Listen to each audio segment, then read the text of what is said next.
Hello दोस्तों, कैसे हैं आप लोग। आई होप आप लोग बहुत बड़े होंगे। तो दोस्तों, आज के इस वीडियो में हम लोग बात करने वाले हैं मॉडल प्रश्न पत्र के बारे में। जी हाँ दोस्तों, बोर्ड ने मॉडल प्रश्न पत्र लॉन्च कर दिया है। खुद ही बोर्ड ने, आप देख सकते हैं कि मॉडल प्रश्न पत्र 2024 एवं 25 बोर्ड ने जारी कर दिया है अपना खुद का मॉडल पेपर। और आप पूरा पूरा सॉल्यूशन यहाँ पर आप देख सकते हैं, तो आपको भी पता चलेगा कि किस प्रकार के क्वेश्चन आने वाले हैं आपके बोर्ड एग्जाम में। और ये क्लास 10th के लिए है, देख सकते हैं। और विषय आपको हिंदी का यहाँ दिया गया है, ठीक है। तो मैं हिंदी का पूरा मॉडल पेपर सॉल्व करवाने वाला हूँ, तो बिल्कुल भी मिस मत करिएगा वीडियो को। चलिए स्टार्ट करते हैं। तो देख सकते हैं दोस्तों, समय यहाँ पे आपको मिलेगा 3 घंटे 15 मिनट का। और यहाँ पे जो पूर्णांक होता है वो आपको 70 नंबर का देखने के लिए मिल जाएगा। कुछ निर्देश होते हैं, वो निर्देश आपको पढ़ने के लिए बहुत ज़रूरी होते हैं। जैसे कि मैं यहाँ पे आपको बता देता हूँ, प्रारंभ के 15 मिनट परीक्षार्थियों को प्रश्न पत्र पढ़ने के लिए निर्धारित हैं। और वगैरह वगैरह ये आप अपने आसानी से पढ़ सकते हैं। आप वीडियो को रोक कर भी यहाँ पर पढ़ सकते हैं, ठीक है। हम डायरेक्टली अपने क्वेश्चन की तरफ बढ़ते हैं और आगे देखते हैं प्रश्न कैसे आ रहे हैं।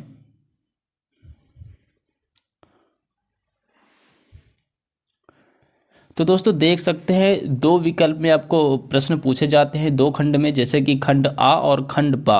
तो ये मैं आपको बता दूं, जो खंड आ होता है यहाँ पे बहुविकल्पीय प्रश्न पूछे जाते हैं और टोटल 20 नंबर के पूछे जाते हैं। ये आपको याद रखना है, 20 नंबर के आपको OMR सीट में भरने वाले ऑब्जेक्टिव क्वेश्चन पूछे जाएंगे। और बाकी के बचे 50 नंबर वो आपको लिखित के रूप में पूछे जाएंगे। तो वहीं पर आपको ध्यान देना है कि ये जो 20 नंबर के ऑप्शनल हैं, ये बहुत ही ज़्यादा इंपॉर्टेंट है दोस्तों। क्यों इंपॉर्टेंट है ये भी मैं बताऊंगा। कि देखिए, जो थ्योरी एग्ज़ाम होते हैं, जो 50 नंबर का आपका लिखने के लिए आता है, वहाँ पर तो आप कुछ भी लिख सकते हैं बनाकर। लेकिन जो आपके पूर्णांक 20 नंबर का ऑप्शनल क्वेश्चन होता है, यहाँ पर आप कुछ भी नहीं बना सकते हैं। यहाँ तक कि आप गोला भी गलत नहीं कर सकते हैं, वरना आपके जो नंबर है वो कट जाएंगे। इसीलिए ये जो 20 नंबर होते हैं, ये बहुत ही ज़्यादा महत्वपूर्ण होते हैं दोस्तों। अगर ये आपके 20 नंबर बन जाते हैं तो मैं वादे के साथ कह सकता हूँ कि यहाँ पे आपके 90+ नंबर आसानी से बनने वाले हैं। चलिए पहले क्वेश्चन पे पढ़ते हैं। आज का हमारा पहला क्वेश्चन है, देख सकते हैं।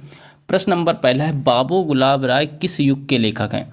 बताएंगे भैया, बाबू गुलाब राय किस युग के लेखक हैं। तो नोट कीजिएगा भैया, ऑप्शन नंबर बी, द्विवेदी युग के लेखक हैं। ये आपको याद रखना है, बाबू गुलाब राय द्विवेदी युग के लेखक है। प्रश्न नंबर 2 है, चिंतामणि किस विधा की रचना है। बहुत ही ज़्यादा इंपॉर्टेंट प्रश्न है दोस्तों, कि जो चिंतामणि है वो किस विधा की रचना है, ये आपको बताना है। ये एक निबंध है।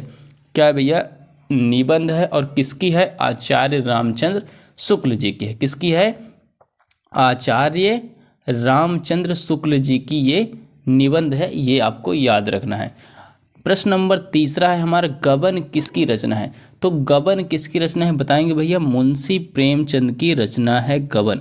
गबन किसकी रचना है, मुंशी प्रेमचंद की रचना है गबन। अगले प्रश्न पर बढ़ते हैं। प्रश्न नंबर 4 है, शुक्ल युग की समय अवधि क्या है। जो शुक्ल युग है उसकी समय अवधि बताना है दोस्तों। तो बताएंगे, चौथा प्रश्न है हमारा, शुक्ल युग की समय अवधि। तो 1919 से 1938 तक क्या है, 1919 से 1938 तक क्या है, शुक्ल युग की समय अवधि मानी जाती है।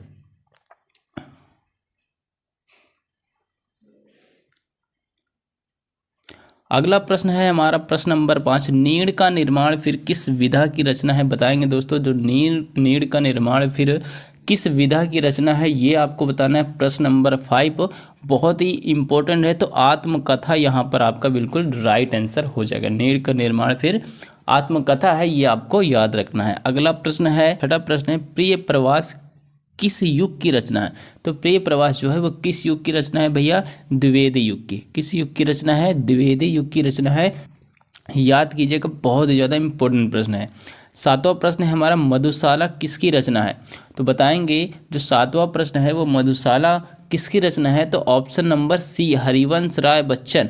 किसकी भैया, हरिवंश राय बच्चन की क्या है, मधुशाला रचना है। 8वां प्रश्न, भारत भारती किसकी रचना है। भारत भारती जो है वो बताएंगे किसकी रचना है। तो मैथिली शरण गुप्त की भारत और भारती रचना, यानी भारत भारती जो है वो मैथिली शरण गुप्त की रचना है। और बहुत ही ज़्यादा महत्वपूर्ण प्रश्न है ये। 9वां प्रश्न है हमारा, आधुनिक काल कब से कब तक है। आधुनिक काल बताना है भैया, आधुनिक काल कब से कब तक है, तो ऑप्शन नंबर ए सन 1843 से अब तक।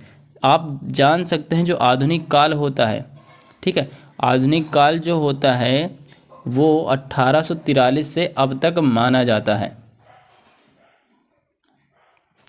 अगला प्रश्न है भैया, मतीराम किस युग के कवि हैं। 10वां प्रश्न बहुत ही ज़्यादा महत्वपूर्ण है। जो मतीराम है वो किस युग के कवि हैं, तो रीतिकाल के। किस युग के भैया, रीतिकाल के कवि हैं मतीराम जी, ये भी याद रखिएगा, बहुत ही ज़्यादा महत्वपूर्ण प्रश्न है। अगले प्रश्न पर बढ़ते हैं। अगला प्रश्न है हमारा, हास्य रस का स्थायी भाव है। हास्य रस का स्थायी भाव क्या होता है ये आपको बताना है।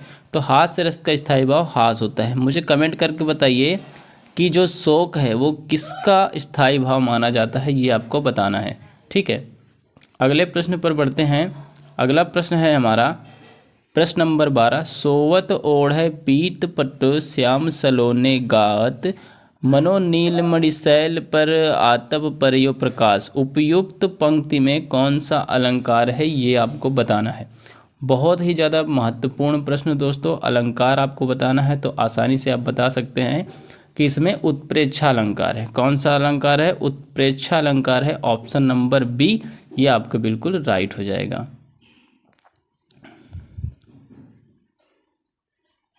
अगले प्रश्न पर बढ़ते हैं। प्रश्न नंबर 13 है, रोला छंद में कुल कितने चरण होते हैं।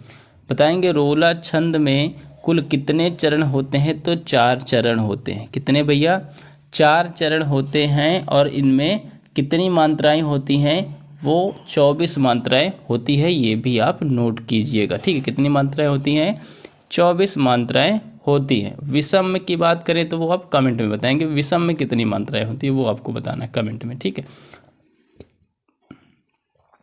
अगले प्रश्न पर बढ़ते हैं। अगला प्रश्न है, आकर्षण शब्द में किस उपसर्ग का प्रयोग किया गया है, ये ठीक है। आकर्षण शब्द है, आकर्षण शब्द में किस उपसर्ग का प्रयोग किया गया है ये आपको बताना है। तो जो आगे लगता है वही उपसर्ग कहलाता है। तो बड़ा आ यहाँ पर आपका बिल्कुल राइट हो जाएगा। आकर्षण शब्द में बड़ा आ का उपयोग किया गया है। प्रश्न नंबर 15 है, रचना के आधार पर वाक्य के कितने भेद हैं।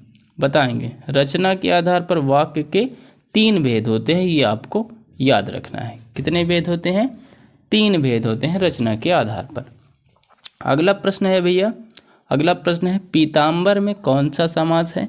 तो पीताम्बर में बहुव्रीहि समास होता है। ये आपको बिल्कुल बिल्कुल याद रखना है। बहुत ही ज़्यादा इंपॉर्टेंट प्रश्न है दोस्तों। अगले प्रश्न पर बढ़ते हैं।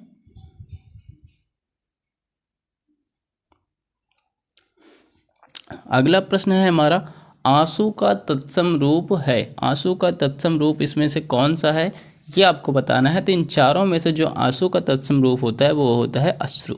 क्या होता है, अश्रु जो है वो आंसू का तत्सम रूप माना जाता है। अगला प्रश्न है हमारा 18वां प्रश्न, कृत्यवाच्य में किसकी प्रधानता होती है। तो कृत्यवाच्य में कर्ता की प्रधानता होती है। किसकी भैया, कर्ता की प्रधानता होती है। ये आपको याद रखना है, कर्ता की प्रधानता होती है। अगला प्रश्न है हमारा, ताभ्य शब्द में वचन एवं विभक्ति। तो मैं आपको बता दूं कि जो ताभ्य शब्द है इनमें वचन एवं विभक्ति आपको बताना है। ये आपको कमेंट करना है। क्या करना है, कमेंट करना है। और आखिरी वाला प्रश्न चलिए मैं बता देता हूँ, निम्नलिखित में सर्वनाम है। बताएंगे इनमें से सर्वनाम कौन सा होता है। सर्वनाम उसे कहते हैं जो संज्ञा के स्थान पर प्रयोग होता है। मनुष्य तो खुद ही एक संज्ञा है, तो यहाँ पर ये सर्वनाम नहीं हो सकता है। बचपन की बात करें तो बचपन भी एक भाव है, जो ये भी एक संज्ञा ही कहलाएगी, ठीक है। तो यहाँ पर बचपन और मनुष्य तो होगा नहीं, इनमें से कोई नहीं, ये कोई ऑप्शन ही नहीं है। जो वह बच रहा है यही आपका राइट आंसर है और यही आपका सर्वनाम कहलाएगा, ठीक है। तो इसी के साथ आपके जो 20 नंबर हैं वो कंप्लीट होते हैं। आई होप आपको वीडियो पसंद आया होगा। अगर आपको थ्योरी करना है तो वीडियो लॉन्ग होने की वजह से मैं थ्योरी नहीं करवा पा रहा हूँ। बाकी मैं पूरा क्वेश्चन आपको यहाँ पे दे रहा हूँ, आपको घर से इसको कंप्लीट करना है। देख सकते हैं आप, पूर्णांक यहाँ पे 50 का दिया हुआ है। वर्णात्मक प्रश्न खंड बा है। पहला ही प्रश्न यहाँ पे गद्यांश आपको देखने के लिए मिल रहा होगा। मैं जैसे जैसे स्क्रॉल करता हूँ वहाँ से आपको सारे क्वेश्चन नोट कर लेना है रोक कर, ठीक है। स्क्रीनशॉट आपको ले लेना है, ठीक है। स्क्रीनशॉट लेने के बाद आप आसानी से घर पर इस प्रश्न का आंसर कर सकते हैं। और अगर आपको इन प्रश्नों में कोई दिक्कत आ रही है तो आप हमें कमेंट कीजिए। इन प्रश्नों को भी हम पूरे के पूरे सॉल्यूशन के साथ करवाने वाले हैं। ठीक है, और ये जो अपठित खंड काव्य के आधार पर जो प्रश्नों के उत्तर देने होते हैं, यहाँ पे आपको अपने डिस्ट्रिक्ट का ही लिखना है। जैसे हमारी डिस्ट्रिक्ट अग्रपूजा में है तो अग्रपूजा ही हम लिखेंगे, उसी प्रकार आपको लिखना है। देखिए कुछ जीवन परिचय होते हैं जो बहुत ज़्यादा महत्वपूर्ण है। यहाँ पे तीनों को तीनों महत्वपूर्ण जीवन परिचय हैं, आपको तीनों को ही याद करने हैं, ये नहीं कि एक ही याद करना है। इन सारे जीवन परिचय को आसानी से अपने नोटबुक में लिख कर याद कर लीजिए। ठीक है, इसी के साथ ये आपका जो पूरा पेपर है वो समाप्त होता है। मिलते हैं एक नई इंटरेस्टिंग वीडियो के साथ अगली वीडियो में। तब तक के लिए हमारे वीडियो को एक लाइक कर दीजिएगा, और अगर चैनल को अभी तक सब्सक्राइब नहीं किया तो सब्सक्राइब भी कर लीजिएगा। मैं इसी प्रकार की इंटरेस्टिंग वीडियो आपके लिए लाता रहता हूँ। मिलते हैं अगली वीडियो में। जय हिंद।